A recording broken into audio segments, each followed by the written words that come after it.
I think it's just like it is just a metaphor for the message I wanted to say. It's just a story I invented. The whole Two Monkeys song. I think I just wrote the whole thing in half an hour probably. You know, I just had this idea. I just went on the piano.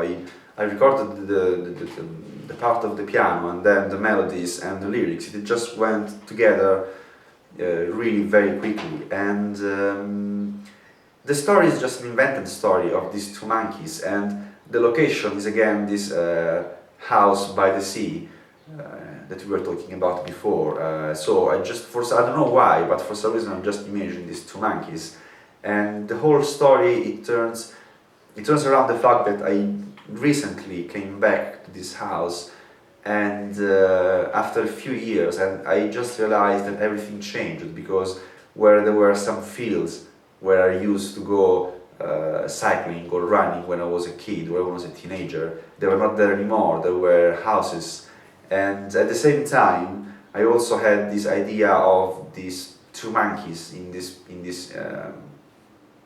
forest by the sea, and not able to talk with each other because they were the only two. And you know, not the problem is not that they don't want to talk, is that they are not doing enough effort to just find each other and to talk. And for some reason, this story for me was just the best story to talk about the difficulty that sometimes we have in relationships, and relationships not just between man and a woman, but also relationships between with families or friends, for example. Sometimes we just don't realize that we just let things go, we just let things become cold or become distant, and at some point we just realize that we cannot, it's just too late. And even if we think, okay, well, maybe I could do this, I could do that, but we never do enough. Even if you really want to, we are not able to do enough to just change this situation. And this is the whole story of the two monkeys. Even if at the end there is this kind of, at the same time, sad and happy ending, because even when the two monkeys are not there anymore, they still meet, after they're gone, they still meet their souls, they still meet every night at the pier. So for me it was a kind of way to say that maybe the hope, it's never, it's never too late to hope and to recover, but at the same time obviously they are gone. So it's this kind of midway message between very sad thing or a kind of happy ending. Okay.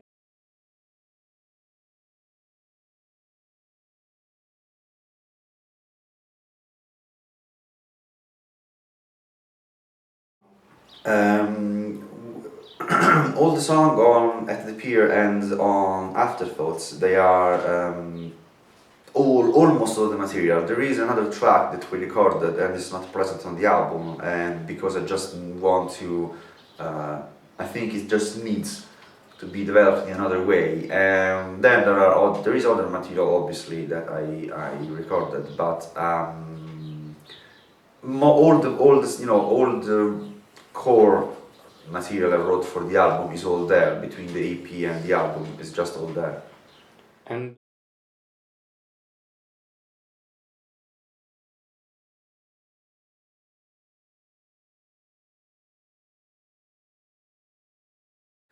no, the only song that was part of the past is A New Start, and this is why I liked to have it as the first track on the EP, because it was a kind of link for me. The original song obviously was slightly different, but in the end I think it was more linked to what is on Afterthoughts than what it was on a Sense of Loss. All the songs are all linked together. They were all part of the same group of songs. When I usually write, I write just in well, not short, but in periods. So for example, it's not that I usually write a song or 2 songs or 3 songs a week or in a month. I just write when I feel it, and when I feel it is usually a month or 2 where I just write several things, and for all Nosound albums, they were all born from these periods of time, and I quite like this because all the songs, they just have a natural link between them, you know. It's not something that I want, it's just something that happens because they were all written in a specific period of time, so probably it's also a specific period of time for my own life. So they are all coherent with each other, and for Afterthoughts was just the same.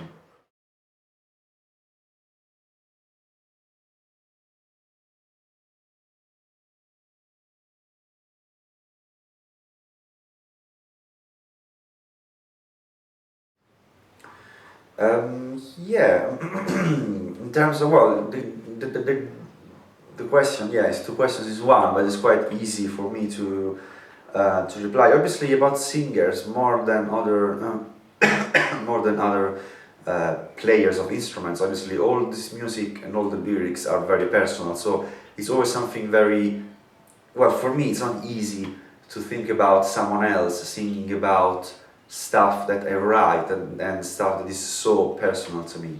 But at the same time, yes, absolutely.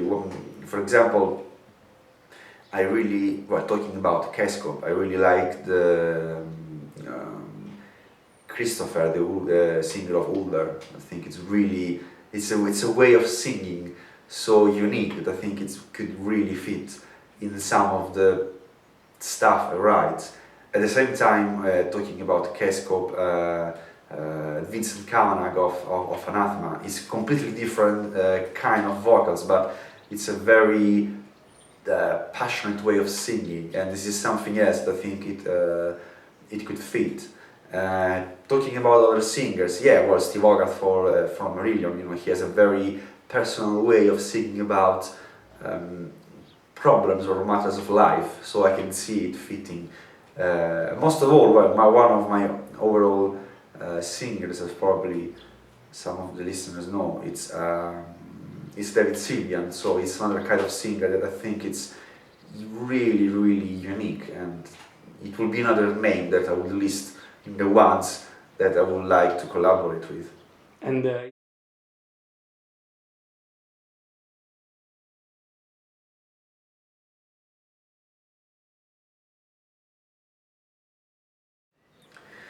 Italian singers, well, in general, I'm not a real big fan of Italian music. I don't know, it's emotionally, I just I just don't respond to Italian music.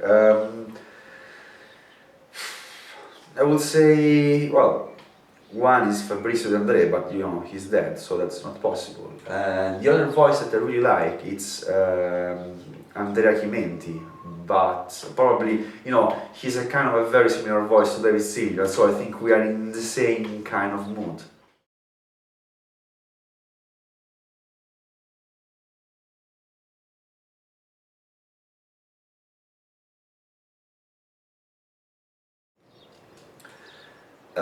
Yeah, I think I'm more a fan of string instruments than winds, but yes, I always liked. I'm not a big fan of saxophone, for example, but I always liked flute. I always liked trumpets. A few of the songs of the new album, they had originally different arrangements for trumpets and similar instruments. So yeah, it could be something for the future, absolutely.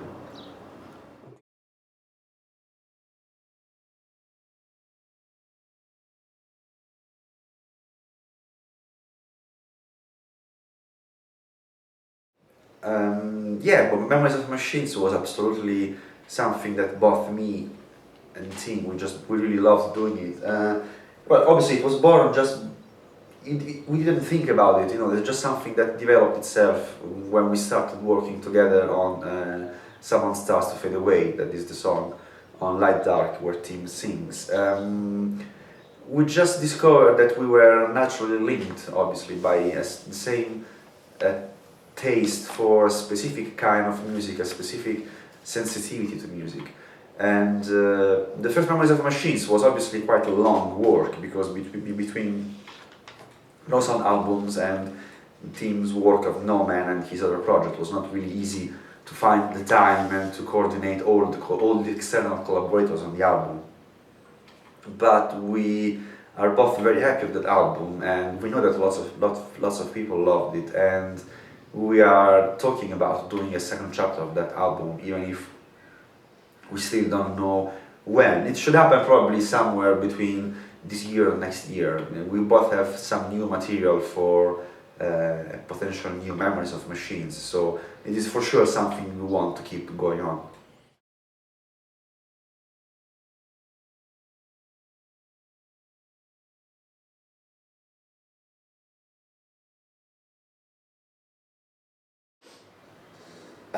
Well, I don't know if I have some movies where I think about, oh yeah, I could just write the music for this, because probably these movies will be the ones where I already love so much the soundtrack that I would not think probably about, oh, I could do that. For sure, yeah, writing music for films, or in general soundtracks, it's something that I would love to do, and it's something that I think that my way of writing music would really fit. Well, two movies that I really loved, and I really think that the music made most of the quality of the movie. Well, one is just 2001 Space Odyssey, but that's probably a very easy one. The other one is probably The Fontaine from Aronofsky, and I think that one, it's probably, if I have a ranking, it's just the top film in terms of soundtrack. I really think that the soundtrack of that film, where there are also Mogwai playing, I think it's really amazing. It really shows how you can write soundtrack for a movie that is not the usual big orchestra sounding. For example, in that track there are Kronos Quartet plus Mogwai, and it's kind of a striking combination. I would recommend to everyone both the film and the soundtrack. So it's very post-rock. So in that case, maybe I could think, yeah, for a film like this, I would love to write such music for such kind of film. the music.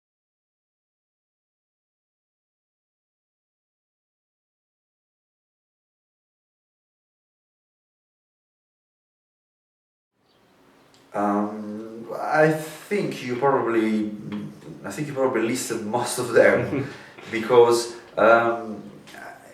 if I don't know, if I go on my music library, I really have a very big range of different kind of music. But at the same way, all these different kind of music, they're all linked by probably the very same sensitivity. So these artists, for example, I don't know, Pink Floyd or Sigur Rós, I could list early Mogwai, well, for example, early Porcupine Tree, because also they were very heavily inspired by Pink Floyd.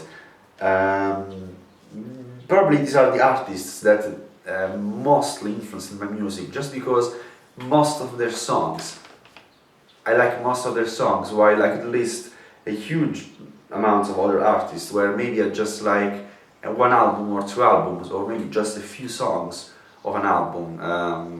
Another one that you didn't list, it's Ulver, for example. They just did an amazing thing, just going from the metal through electronics, through something like, for example, Shadows of the Sun, that is really probably is one of the albums I always recommend to everyone. It's very bleak and very dark, but it's really extremely beautiful. And I could list on the other side, I don't know, bands on Cascope like Anathema, that they are more they're more rock, or they're more maybe simple than Ulver, but they are very direct, and this is what I really like about them. There are other artists like, I don't know, most of all from the north of Europe, like Efterklang, Unterbieren. There's another band from, I think they're from Manchester. They're called The Last Harbour, and they are another band really interesting. But as I said, I could really list a lot of them, because I'm very heavy user of Last FM radio or Pandora or Spotify. So I really like to discover, to be surprised and discover new bands